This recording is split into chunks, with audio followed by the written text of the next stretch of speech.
It was a Friday night, the kind of night Emily had been looking forward to all week. She sat at a table in a dimly lit upscale restaurant, her heart beating with excitement. She had taken extra time to get ready, her hair curled just the way Marcus liked, a new dress she had saved up for, light makeup that made her feel beautiful. Tonight, she thought, maybe he would notice her effort, maybe he would say something kind. When Marcus walked in, tall and confident in his tailored shirt, heads turned. He had that natural charm that always drew people in. He leaned down, kissed her cheek lightly, and slid into the seat across from her. For a moment, Emily felt warm. For a moment, she thought maybe this dinner could be different. They ordered their meals, talked lightly about work and weekend plans. Emily smiled, trying to keep the conversation bright, but she could sense his distracted tone. Marcus kept checking his phone, tapping the screen between sips of wine. She tried not to feel small, but the feeling crept in anyway. Then, without warning, a group of Marcus's friends walked in. 3 of them, laughing loudly, spotting him immediately. "Marcus!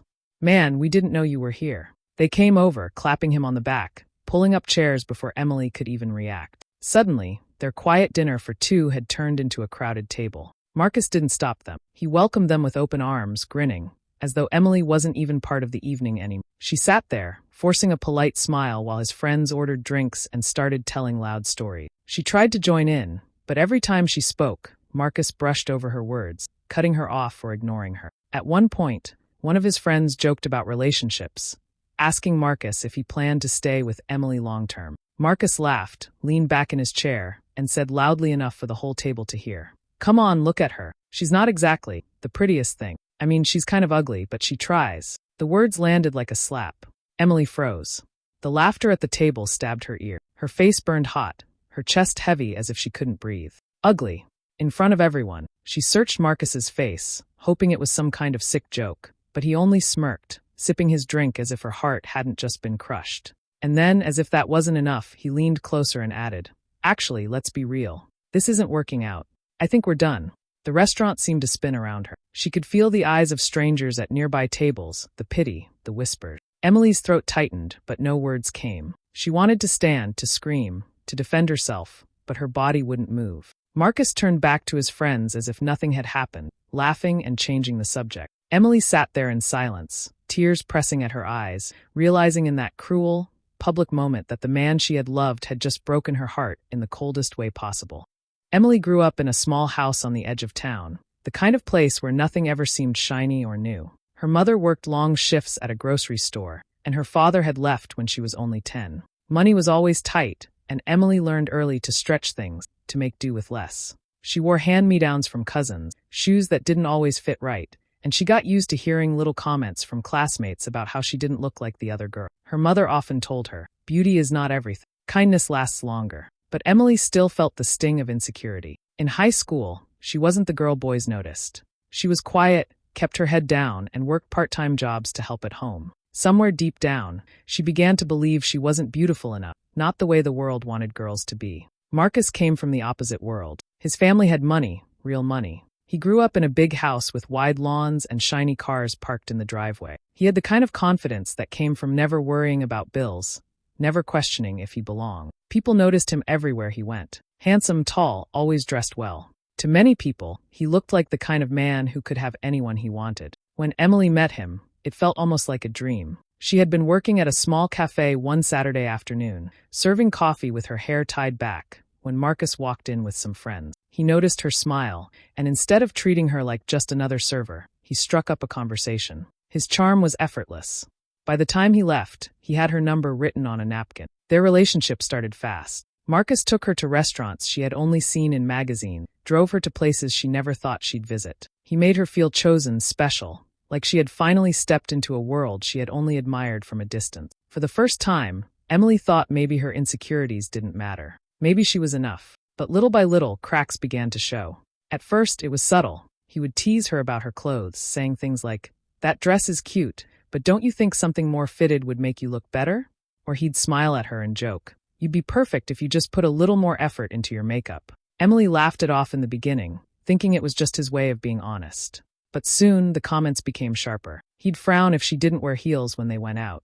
He told her once, after she suggested going back to school for design, "You're sweet, Em, but that kind of dream isn't really practical for someone like you." She wanted to argue, but the way he said it, calm, smooth, like he knew best, made her swallow her words. Marcus had this way of making her doubt herself, of making her believe he was right. Slowly, her confidence slipped away. Her friends noticed the change. Jasmine, her closest friend since childhood, pulled her aside one day and said, "Emily, you don't smile the same anymore. He makes you second-guess everything." But Emily defended Marcus. "He's just pushing me to be better," she said. Deep down, though, she felt trapped. Marcus could be sweet when he wanted. He bought her gifts, took her on trips, introduced her to his family. And every time she thought about leaving, she remembered those good moments and convinced herself that the bad ones didn't matter. She told herself he loved her, even if he didn't always show it the way she hoped. But in quiet moments, when she looked at herself in the mirror, she could hear his voice more than her own. "You'd look nicer if you lost a little weight. Don't wear your hair like that. It doesn't suit you. Are you sure that's what you want to order? It's a lot of calories." It wasn't just about how she looked. He questioned her dreams, her choices, even her friends. If she spent too much time with Jasmine, he'd say she was being childish. If she worked extra hours at the cafe, he'd ask why she was wasting time when he could take care of her. Piece by piece, Marcus's words built a cage around her life. Emily wanted so badly to please him, to prove she was worthy of being with someone like him, that she ignored the growing ache inside her. She told herself this was love. Love wasn't always easy, people said. Maybe this was just how it worked. But in the quiet of the night, when Marcus wasn't there and she was left alone with her thoughts, Emily sometimes wondered if she was slowly disappearing, becoming a shadow of herself. Would you like me to lean this closer to 900 words by adding more about Jasmine's perspective and Emily's mother's advice? Or keep it near 700 to 750 words as it is now? After that night at the restaurant, Emily felt like the ground had been pulled from under her. She went home and shut herself inside her small apartment. Days passed where she barely ate, barely spoke to anyone. She couldn't shake the echo of Marcus's voice calling her ugly, couldn't stop replaying the look on his face when he ended things as if she were nothing. She avoided mirrors. She avoided her phone. The world outside seemed too loud, too cruel. At night, she lay in bed staring at the ceiling, and all the other things Marcus had said over the months came rushing back. Little jabs she had ignored, comments she had swallowed because she didn't want to fight. "Your skin looks bad today. No wonder you don't get noticed. You should be grateful I'm with you." At the time, she had convinced herself it was just teasing, that maybe he didn't mean it. But now, in the silence of her room, she realized he had been cutting her down piece by piece, preparing her for that final humiliation. Jasmine showed up 3 days later, knocking hard on the door until Emily finally opened it. Her friend took one look at her, messy hair, red eyes, pajamas she hadn't changed out of, and stepped inside without waiting for an invitation. "Emily, you can't keep hiding like this," Jasmine said gently but firmly. She set down a bag of takeout on the table. "He doesn't get to ruin you like that. Don't give him that power." Emily tried to smile, but tears slid down her face instead. "Everyone saw Jazz. They all saw him laugh at me, call me ugly like I was worthless. How do I face anyone after that?" "You don't need to face anyone but yourself right now," Jasmine said, handing her a napkin. "And you need to remember, this is not your fault. He's cruel. He's always been cruel, and you tried to love him anyway. That's not weakness, Emily. That's heart." For the first time, Emily let herself cry fully. Jasmine held her, whispering words of comfort, reminding her she was more than Marcus's sharp tongue. Still, the shame was heavy. It was later that week when the final blow came. Emily had forced herself to check her phone, only to see a notification from a mutual friend on social media. There was a picture, Marcus at a bar, his arm around another woman. A woman Emily knew. Her name was Claire, someone who had been part of their wider circle, someone Emily had even chatted with at gathering. The caption read, "Cute couple alert," followed by smiling emojis. Emily's chest tightened. Her hands shook as she scrolled through the comments. People were congratulating them, calling them perfect together. Perfect. She dropped the phone onto the couch, staring blankly at the wall. When Jasmine came over again and saw the photo, her face hardened. So this is it. He was cheating, and he didn't even wait to hide it. "Emily, this isn't just disrespect. It's cruelty. He wanted you to feel small. He wanted to replace you like you never mattered." Emily felt numb. Maybe she's prettier. Maybe that's why. "No," Jasmine cut in sharply. "Don't you dare say that. This isn't about her being prettier. This is about him being selfish, shallow, and toxic. He never valued you the way you deserve to be valued." Emily wanted to believe her, but doubt still sat heavy in her heart. All she could see was Claire's smiling face next to Marcus's, and the ease with which he had moved on. She realized then that he hadn't just ended things at the restaurant. He had been gone long before that. Every cruel comment, every controlling word, it had all been leading here. Sitting there, holding Jasmine's hand, Emily understood something she hadn't wanted to admit. Marcus never truly loved her. He loved the control, the image, the way she made him look. But her soul, her dreams, her heart, he had never valued those. The realization broke her open, but somewhere deep inside, it also lit a spark. After the breakup, Emily hoped that Marcus would just forget about her and move on quietly. She thought maybe the worst was behind her, but it wasn't. Within weeks, she began hearing whispers from people she had once called friends. Some avoided her altogether, while others sent her awkward messages, half apologies for things they had heard but didn't dare repeat. Eventually, Jasmine told her the truth. Marcus had been talking. He had turned her pain into entertainment. He told people Emily had begged him to stay. He told them she couldn't keep up with him socially, that she was boring and plain. He joked about her looks, saying she was lucky he dated her at all. And people listened. Some laughed. Some stayed silent. But all of it reached Emily, piece by piece, like sharp glass cutting deeper every time. The humiliation at the restaurant had been public, but this was worse. It spread through whispers, through posts online, through subtle looks she caught when she walked into a cafe. Emily felt stripped bare, as if the whole world had been invited to see her lowest moment. She started avoiding people. She stopped answering texts from old classmates, from coworkers who invited her out. At work, she kept her head down, barely speaking, afraid of judgment in every glance. Even her boss noticed her slipping performance and asked if she was okay. Emily smiled weakly and said she was fine, but inside she was crumbling. At night, she replayed everything Marcus had said to her. His voice was louder than her own. "You should be grateful. You'll never do better than me. You're not smart enough to chase that dream." Those words became chains, binding her until she could hardly recognize herself. One evening, sitting in her dark apartment, Emily thought of her mother. She remembered being 12 years old, sitting at the kitchen table while her mother folded laundry. Emily had asked her if she was pretty, because some kids at school had teased her. Her mother had looked at her for a long moment before saying, "Pretty fades, Emily. But strength, that's what lasts. Never let anyone tell you what you're worth. Only you can decide that." At the time, Emily hadn't understood. Now the memory stung. Her mother had worked herself to the bone, sacrificing for her kids, never asking for pity. She had been strong when Emily's father walked out, raising Emily and her brother alone. Emily remembered the nights when she cried quietly in her room, but still woke up every morning to pack lunches and go to work. That strength was supposed to run in Emily's veins too. So why did she feel so weak now? The thought of her father's absence added another layer to her pain. He had left without explanation, without goodbye. She had always wondered if maybe she wasn't enough for him. And now, years later, Marcus's betrayal reopened that old wound. It was as if men kept confirming her worst fear, that she wasn't worthy of staying for. Jasmine refused to let her sink into that hole. She came over almost every day bringing food, making her laugh when she could. One afternoon, she sat across from Emily and said firmly, "You cannot let him keep winning. Every time you hide, every time you cry alone, he gets exactly what he wanted. You deserve better than that." Emily shook her head. "What am I supposed to do? People already believe him. They laugh at me behind my back. If I say anything, it'll just make it worse." "That's not true," Jasmine said. "You've stayed silent for too long, Em. Silence is exactly what lets men like him keep hurting people. He doesn't get to define you. Not unless you let him." Emily wanted to believe her, but the shame was still heavy. Anger burned too, rising and fading like a wave she couldn't control. Some nights she imagined marching up to Marcus, screaming at him in front of everyone the way he had humiliated. Other nights, she wanted to curl up and disappear. The battle inside her grew each day. She would stand in front of the mirror, hearing Marcus's cruel voice, and then Jasmine's hopeful one fighting back. She felt torn between those two voices, unsure which belonged to her anymore. Weeks passed, and the rumors didn't stop. Marcus flaunted his new relationship with Claire, posting pictures online, tagging mutual friends, making sure Emily would see. It wasn't enough for him to leave. He wanted her erased, replaced, ridiculed. One night, Emily sat with Jasmine, her hands shaking as she scrolled through another picture of Marcus and Claire at a party. They looked perfect, all smiles and champagne glasses.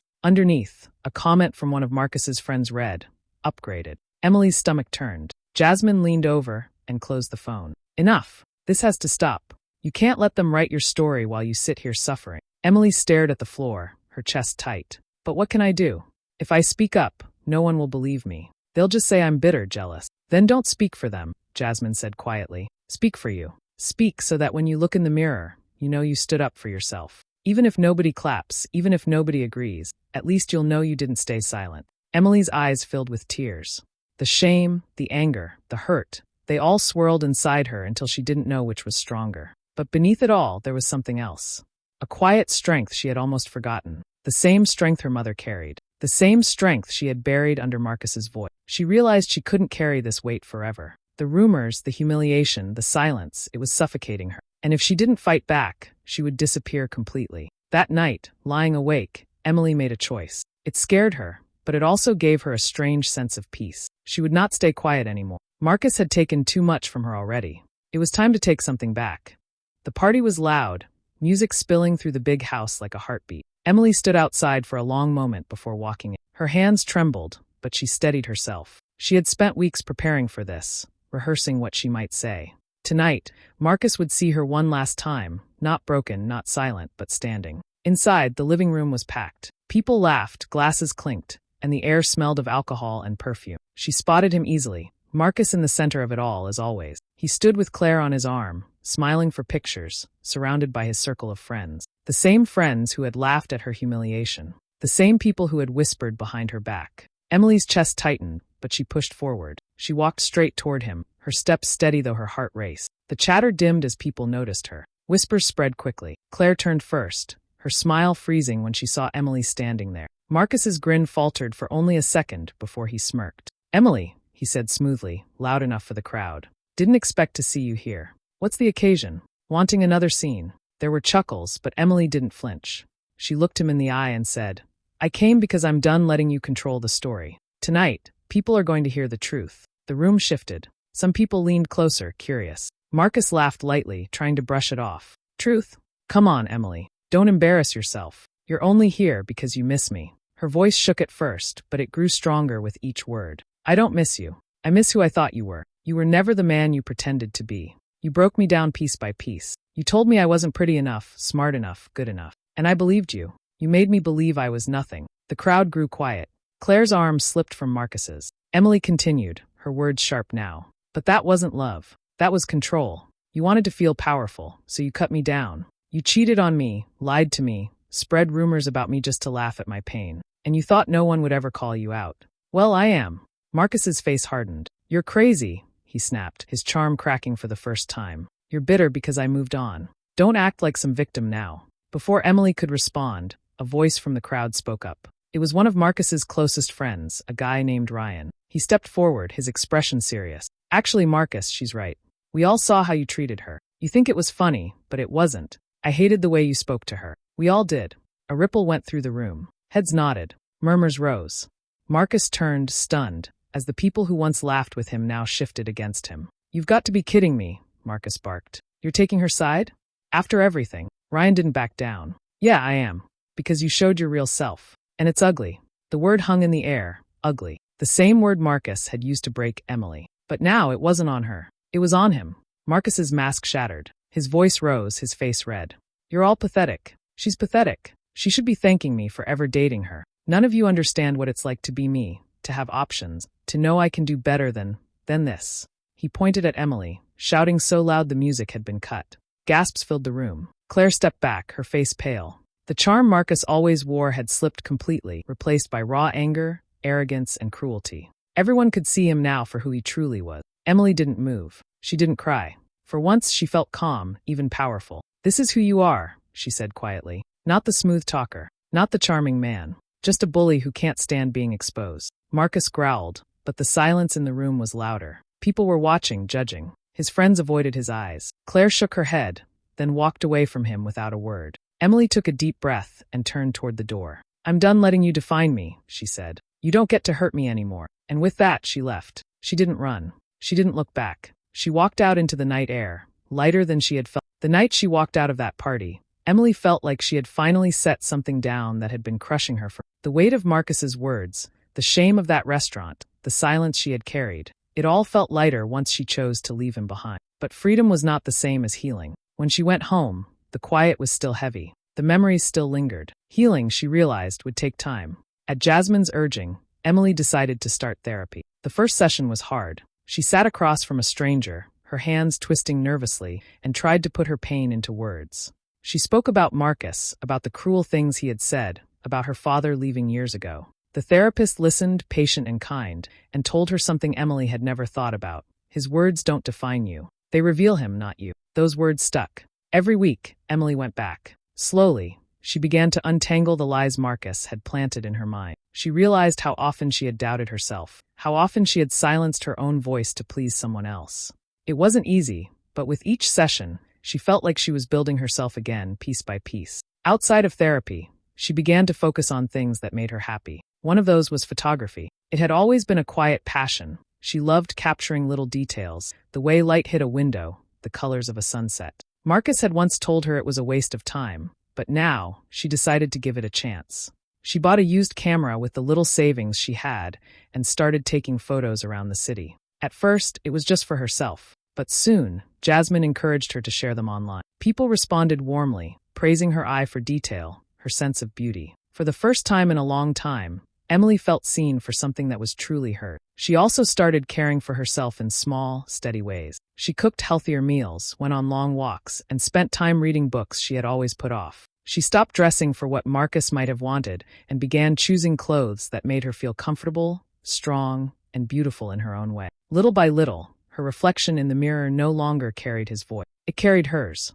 Jasmine remained a constant presence. She cheered on Emily's photography, went with her on weekend shoots, and reminded her on hard days that healing wasn't about being perfect. It was about showing up for herself. One evening, as they sat on Emily's balcony watching the sun dip below the rooftops, Jasmine said softly, "You know, you look happier now than you ever did with him." Emily smiled, realizing it was true.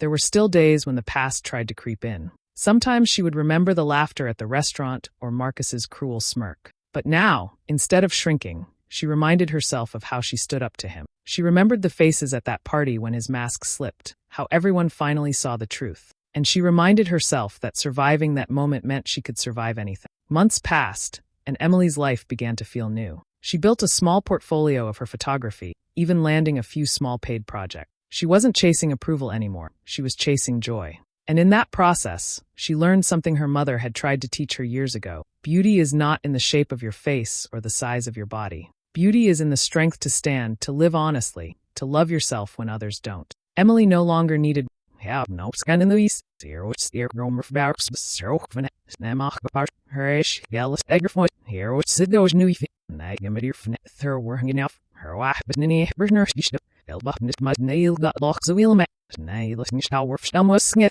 See it's heavy, and I give such the feller. We kneel mat. Spare her and 109 and air maker the red that see shine. As they are run up the way. Now, hop falling even on the weir, sir. Thir word as it's line almost a nagger van douche. Ngersh on douche, da on douche. Da he shwent the dish ngersh for das in the seeps broch de. Athena and a gorp on the head of her chinish the hair broch we kneel mat. Here feelers suish. O meaning in nest was a wish sally rish. El silver, heels eat, falil mat. And I catch the locking of side. More nurse the rish no. Ever up suish. We're very the fell. For yell off for skipski. Oh, das in the sky, in your zero alpha. And the definition is lushed. Amsters near Swizard of fancy. Color was no day shell in the zero lock the bluff. And I get out off floor with. Das that call our maker, but gifish. Head other deal. There's mock that's self no order hish that's. Now I'm running to a cat or all on self the sicrum. Oh, heard it on das or the Islamic. No long hour for standards. No last truth. Nay, Ruth Caldish. Her now figuring all on it. Nips nobody shield, but here remember to yeah, missing her wounded wind. Her ox account them on bed there, dish. All was her that file sick no nups, them were there with stir was if it's mesh. Stand at the cat offish. There's no mission.